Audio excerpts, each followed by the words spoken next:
Coming up next, what happened at SC State? Accusations of thousands of dollars in kickbacks, conspiracy, and wiretaps. Now guilty plea next.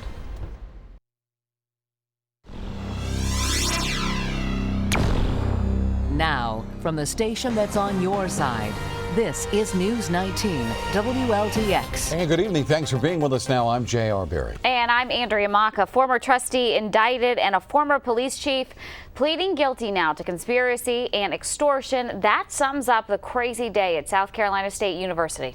News 19 Stephen Dial has more on what happened today, plus how those close to the South Carolina State family are reacting.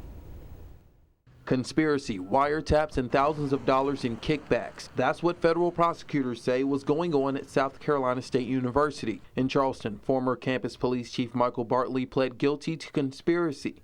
Prosecutors said he agreed to convince school administrators to purchase a piece of land in Orangeburg County called the Sportsman's Retreat.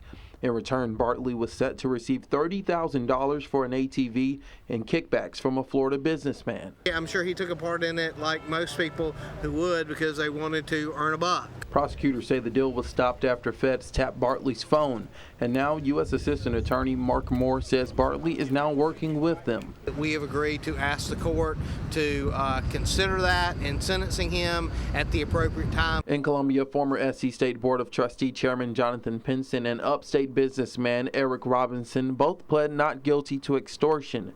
Prosecutors say Pinson used his influence on the board to arrange the purchase of the Sportsman Retreat property. They also say he arranged to get a Porsche in exchange for the deal, but his attorney says differently. He has never, ever taken a dime. He's never asked for a dime, and no one's ever given him a dime to make any decision at South Carolina State. He is innocent, and they're the result of a flawed investigation, and we look forward to exposing those flaws at the appropriate time in court. Board Chairman Dr. Walter Tobin says that the university and its students were the victims, and they're going to make a change to prevent this from happening again. I will support an initiative that will include the designation of a Chief Audit, Compliance, and Ethics Officer at South Carolina State.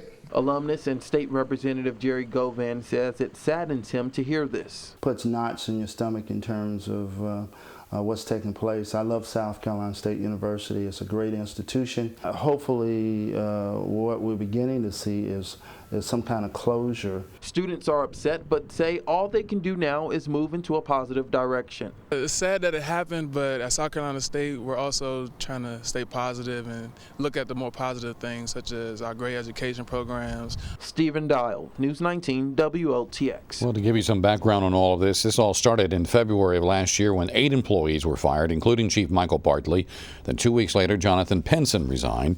In March of last year, when the school's faculty wanted the president removed on March 1st, the following day, George Cooper resigned. On March 16th, South Carolina State named Rita Teal as acting president. Then on April 25th, 2 of the school board's trustees stepped down, citing issues with the school.